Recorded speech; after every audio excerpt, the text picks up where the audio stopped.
میرے والدین مجھے مار کر بہت دور پھینک آئے۔ وہ مجھے کہتے تھے کہ تم نے ہماری عزت خاک میں ملا دی ہے۔ میں نہیں جانتی تھی کہ میں نے ایسا کون سا کام کیا جو ان کی عزت خاک میں مل گئی تھی۔ میں تو بس ایک معذور لڑکی تھی جسے دنیا بھر کا کوئی ہوش نہیں تھا۔ میرے والدین نے مجھے زہر دے دیا تھا۔ ان کی نظروں میں مر چکی تھی، مگر کسی نیک انسان کی مجھ پر نظر پڑ گئی۔ اس نے میری جان بچائی اور پھر وہ مجھے اپنے گھر لے گیا۔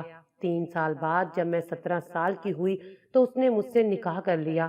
میں اس کے ساتھ بہت خوش تھی۔ ایک روز میری نوکرانی روتے ہوئے مجھے کہنے لگی، بی بی جی، مجھ سے یہ ظلم دیکھا نہیں جاتا۔ جب میں نے اس سے پوچھا کہ کون سا ظلم، تب وہ بولی، آج رات آپ اپنے بستر کی چادر اٹھا کر خود دیکھ لیجئے گا، آپ کو سب پتا چل جائے گا کہ صاحب جی آپ پر اتنا مہربان کیوں ہیں۔ رات کو شوہر کے سونے کے بعد میں نے جیسے ہی اپنے بستر کی چادر ہٹائی تو میرے سر پر آسمان گر پڑا۔ ایسا لگتا تھا کہ ابھی میری جان نکل جائے گی، کیونکہ وہاں تو میرا نام عقیلہ ہے۔ میرے والد پرائیویٹ ادارے میں جاب کرتے تھے۔ میری والدہ کو بھی جاب کرنے کا بہت شوق تھا، مگر ابا انہیں جاب نہیں کرنے دیتے تھے۔ ابا ان کی خوبصورتی کی وجہ سے انہیں باہر جانے نہیں دیتے تھے۔ میری اماں کی تعلیم میرے ابا سے زیادہ تھی۔ وہ کہتی تھیں کہ میری قابلیت سے جلتے ہو، اس لیے مجھے جاب نہیں کرنے دیتے۔ بس اسی وجہ سے دونوں کی آپس میں نہیں بنتی تھی۔ ہر وقت لڑائی جھگڑے چلتے رہتے تھے۔ اماں کی باتوں میں زیادہ عمل دخل اماں کی دوستوں کا تھا، جو ہر وقت اپنی مہنگی چیزوں کا دکھاوا کرتی رہتی تھیں۔ اماں کے اندر بھی خواہش پیدا ہوتی کہ وہ بھی ایسی چیزیں استعمال کریں۔ انہیں اپنی غربت بہت بڑا عیب لگتی تھی، حالانکہ ہمارے گھر کسی چیز کی کمی نہیں تھی۔ بس بابا اتنا کما لیتے تھے کہ جس سے گھر کا نظام بہت اچھے سے چل سکتا تھا۔ میری پیدائش پر دونوں ہی خوش تھے، لیکن جب انہیں پتا چلا کہ ان کی بیٹی معذور ہے تو وہ ایک دوسرے پر الزام دینے لگے۔ انہیں تندرست بچہ چاہیے تھا۔ امی کو اپنی دوستوں کے سامنے یہ بتانے میں شرمندگی ہوتی تھی کہ ان کی بیٹی معذور ہے۔ ابا تو ویسے بھی مجھے بوجھ سمجھتے تھے۔ میں سارا دن روتی رہتی۔ دادی تھیں جو میرا خیال رکھتی تھیں، میرے پاس بیٹھتی تھیں۔ یوں ہی میں بڑی ہوتی گئی۔ مجھے کہیں جانے کی اجازت نہیں ہوتی تھی۔ میں اماں ابا کی لڑائی جھگڑے دیکھتی آئی تھی۔ اماں کا بے پناہ حسن مجھے وراثت میں ملا تھا۔ اتنی خوبصورتی کا کیا فائدہ جب کوئی پیار ہی نہ کرے، آپ کو بوجھ سمجھا جائے۔ ابا کہتے تھے، پتہ نہیں کس گناہ کی سزا میں ہمیں یہ معذور لڑکی ملی ہے، حالانکہ میں ان کی اکلوتی اولاد تھی۔ میرے ابا اماں اب مزید اولاد نہیں چاہتے تھے، بس مجھے دیکھ کر کہتے کہ ہائے اتنی خوبصورت بچی ہے، کاش یہ اپنی ٹانگوں پر چل سکتی، اب کون اس سے شادی کرے گا۔ میرا دل چاہتا تھا کہ میرے والدین مجھے پیار کریں، مگر وہ تو میری طرف دیکھ کر بھی راضی نہ تھے۔ وہ تو آپس میں طلاق چاہتے تھے، لیکن سب سے بڑی وجہ میں تھی۔ وہ مجھے کسی یتیم خانے میں جمع کروانا چاہتے تھے، لیکن دادی نے ایسا نہیں ہونے دیا تھا۔ پھر اچانک دادی کی طبیعت خراب رہنے لگی تو کوئی مجھے پوچھتا تک نہیں تھا۔ ان کا علاج بھی جیسے تیسے چل رہا تھا، اور پھر 1 ماہ بعد دادی ہمیشہ ہمیشہ کے لیے اللہ تعالیٰ کے پاس چلی گئی تھی۔ میں بہت روئی تھی کہ اللہ تعالیٰ بھی مجھے اپنے پاس بلا لے۔ دادی کو فوت ہوئے چند دن گزرے تھے کہ اماں ابا کی لڑائیاں مزید بڑھ گئی تھیں۔ اماں اپنا سارا غصہ مجھے مار کر نکالتی تھیں۔ انہوں نے کبھی مجھے ڈاکٹر کو نہیں دکھایا تھا، کیا پتا میں ٹھیک ہو جاتی۔ اب تو اماں ابا کی غیر موجودگی میں کسی آدمی سے بھی ملنے لگی تھیں۔ اماں نے مجھے سختی سے منع کیا کہ یہ بات میں کسی کو بھی نہیں بتاؤں گی۔ پھر ایک روز میرے اماں ابا میں کسی بات پر بہت بحث ہوئی۔ اس کے بعد اماں میرے پاس آئیں اور مجھے اپنے ہاتھوں سے کھانا کھلانے لگیں۔ میں حیران ہوئی کہ اماں کو کیا ہوا ہے جو وہ مجھے اپنے ہاتھوں سے کھانا کھلا رہی ہیں، مگر میں نہیں جانتی تھی کہ اس کھانے میں زہر ملا ہوا ہے۔ کھانا کھانے کے بعد جب میں بے ہوش ہو گئی اور میرے والدین کو لگا کہ میں مر چکی ہوں، تب وہ مجھے اٹھا کر ایک بہت دور جگہ پر لے آئے تھے۔ اس وقت میری عمر 14 سال ہوگی۔ میں نے سنا ہوا تھا کہ ماں باپ کو اپنی اولاد سے بہت پیار ہوتا ہے، وہ خود کو مشکلوں میں ڈالتے ہیں لیکن اپنی اولاد کو گرم ہوا بھی نہیں لگنے دیتے۔ لیکن مجھے زہر دیتے وقت میرے والدین کے ہاتھ پاؤں تک نہیں کانپے تھے۔ ان کے اندر سے شاید انسانیت ختم ہو گئی تھی۔ وہ اپنا سفر الگ کرنا چاہتے تھے تو مجھے بتا دیتے، میں کون سا رکاوٹ بنی تھی۔ مجھے مارنے کی کیا ضرورت تھی؟ وہ تو شاید سمجھ گئے تھے کہ انہوں نے مجھے مار دیا تھا۔ کہتے ہیں نا کہ مارنے والے سے بچانے والا بڑا ہوتا ہے۔ میں سچ میں مر گئی ہوتی، مگر عین موقع پر کسی مہربان شخص نے میری جان بچا لی۔ میں ہسپتال کے بیڈ پر تھی۔ میں بہت حیران ہوئی تھی۔ آج کے دور میں کون ایسا کرتا ہے؟ جبکہ میرے تو اماں ابا نے بھی مجھے گند میں پھینک دیا تھا۔ میرے لیے وہ صاحبان تھا۔ اس نے مجھ سے پوچھا کہ تم کون ہو اور کس نے تمہیں زہر دیا ہے؟ میں نے کہا کہ میرے اماں ابا میری معذوری کی وجہ سے مجھ سے نفرت کرتے تھے، مجھ سے چھٹکارا چاہتے تھے، تبھی انہوں نے مجھے زہر دے دیا۔ وہ آدمی بہت خوبصورت تھا۔ وہ مجھے اپنے گھر لے آیا۔ اس کا گھر بہت خوبصورت تھا۔ وہ مجھے امیر گھر کا لگتا تھا۔ میں نے اس سے پوچھا کہ آپ کے گھر میں کوئی نہیں رہتا؟ تو اس نے کہا کہ میرا بھی اس دنیا میں کوئی نہیں ہے۔ اس نے کہا کہ آپ یہاں رہ سکتی ہیں۔ مجھے پہلے تو بڑی جھجک ہوئی کہ کسی غیر مرد کے گھر میں کیسے رک سکتی تھی، لیکن پھر میرے پاس کوئی دوسرا راستہ بھی تو نہیں تھا۔ میں نے کہا کہ آپ مجھے کوئی کام دے دیں، تو وہ ہنس کر کہنے لگا کہ تم کام کرنے کے لیے اس دنیا میں نہیں آئی، کام کرنے کے لیے میرے گھر میں بہت سے ملازم ہیں۔ پھر وہ میرا بھی بہت خیال رکھنے لگا۔ وقت یوں ہی گزرتا گیا۔ جب میں 17 سال کی ہوئی تو میں دل ہی دل میں اسے پسند کرنے لگی، لیکن کبھی کہا نہیں تھا۔ پھر ایک روز اچانک اس نے مجھ سے خود نکاح کا بول دیا۔ میں بہت حیران تھی، اس جیسا انسان بھلا کیوں مجھ سے شادی کرے گا، مگر یہ سب حقیقت تھی۔ پھر اس نے مجھے بہت سی شاپنگ کروائی، مجھے ہر چیز دے کر دی۔ ایک دن اس نے مجھ سے شادی کر لی۔ میں اب اس کے ساتھ بہت خوش تھی۔ اب میں اس کے گھر کی مالک تھی۔ مجھے اس دنیا میں سہارا مل گیا تھا۔ میرے اللہ نے مجھ معذور کو بھی اتنا اچھا ہم سفر دیا تھا۔ اس کا نام رضوان تھا۔ روزانہ کام سے واپسی پر وہ میرے لیے تازہ گلاب کا پھول لازمی لاتے تھے۔ مجھے گھر کا کوئی کام نہیں کرنے دیتے تھے۔ میں روز ان کے لیے سجتی سنورتی تھی۔ اس نے بتایا اس کا بہت بڑا بزنس ہے اور وہ بہت امیر ہے۔ میں بہت متاثر ہوئی۔ مجھے اپنے ساتھ لے جاتے ہوئے انہیں کبھی بھی شرم محسوس نہیں ہوئی تھی۔ میں ہر پارٹی میں ان کے ساتھ جاتی۔ ان کے فرینڈ سب حیران تھے کہ اتنے خوبصورت انسان نے ایک معذور لڑکی سے شادی کر لی۔ میں خوبصورت تھی، مگر کہتے ہیں نا کہ خوشیوں کی مدت کم ہوتی ہے، کسی نہ کسی کی نظر لگ ہی جاتی ہے۔ میں اللہ تعالیٰ سے دعا کرتی تھی کہ میری خوشیوں کو کسی کی نظر نہ لگے۔ میں اور رضوان ایک دوسرے کے لیے کافی تھے۔ ایک روز ملازمہ کھانا دینے آئی تو بولی، بی بی جی مجھ سے یہ ظلم دیکھا نہیں جاتا۔ میں بولی، کون سا ظلم؟ تب وہ بولی، بی بی جی آپ رات کو صاحب کے سونے کے بعد اپنے بستر کے نیچے ضرور دیکھنا۔ میں نے پوچھا تو بولی، بی بی جی میں کچھ نہیں بتا سکتی، صاحب سے میری شامت آ جائے گی، لیکن آپ دیکھیے گا پلیز، صاحب کو کچھ مت بتائیے گا ورنہ وہ مجھے کام سے نکال دیں گے۔ میں حیران رہ گئی کہ میرے شوہر کی قابل اعتبار ملازمہ تھی۔ مجھے کہیں جانا ہوتا تو وہی میری ویل چیئر پکڑتی تھی۔ مجھے بڑا تجسس ہوا۔ اس رات میں اپنے شوہر کے سونے کا انتظار کرنے لگی کہ آخر ایسا کیا ہے بیڈ کے نیچے۔ میرے وہم و گمان میں بھی نہیں تھا کہ بیڈ کے نیچے کیا ہوگا۔ شوہر کے سونے کے بعد جو ہی بیڈ کے نیچے دیکھا تو میرے پیروں تلے سے زمین نکل گئی، کیونکہ وہاں ہاتھ سے بنی 4 گڑیاں پڑی تھیں۔ ان سب کی ٹانگیں ٹوٹی ہوئی تھیں اور ان پر سوئیاں لگی ہوئی تھیں۔ وہ سب دیکھنے میں بھی میرے جیسی لگتی تھیں۔ میں بہت ڈر گئی تھی۔ میرا جسم کانپ رہا تھا۔ میری سوچیں الجھی ہوئی تھیں۔ میں نے اپنے شوہر سے پوچھنا چاہا، پھر اس نوکرانی کا ڈرا سہما روپ نظر آیا۔ اس نے تو مجھ سے وعدہ لیا تھا کہ میں کسی کو کچھ نہیں بتاؤں گی۔ وہ کہتی تھی کہ بی بی میں آپ کی خیر خواہ ہوں، لیکن آپ نے صاحب کو بتایا تو وہ آپ کے ساتھ بھی برا کریں گے، مجھے بھی نوکری سے نکال دیں گے۔ میں اپنے چھوٹے چھوٹے بچوں کو کہاں سے کھلاؤں گی؟ میں نے اگلی صبح اپنی اسی نوکرانی سے پوچھا کہ بیڈ کے نیچے 4 پتلے تھے جو صبح کے وقت وہاں سے غائب ہو گئے تھے، تم بتاؤ ایسا کیا ہے، کیوں مجھ سے چھپا رہی ہو؟ وہ بولی، بی بی جی آپ کو نہیں لگتا کوئی آپ پر اتنا مہربان ہے؟ اس کی کوئی نہ کوئی وجہ تو ہوگی۔ آپ سے پہلے یہاں اور بہت سی لڑکیاں آئی تھیں، وہ سب صاحب کے حسن سے متاثر تھیں، صاحب نے ان سے بھی اسی طرح شادی کی تھی۔ پھر وہ اپنی بات کاٹ کر بولی، بی بی جی آپ بہت معصوم ہیں، آپ صاحب جی سے بچ کر رہیں، میں آپ کی مدد کرنا چاہتی ہوں۔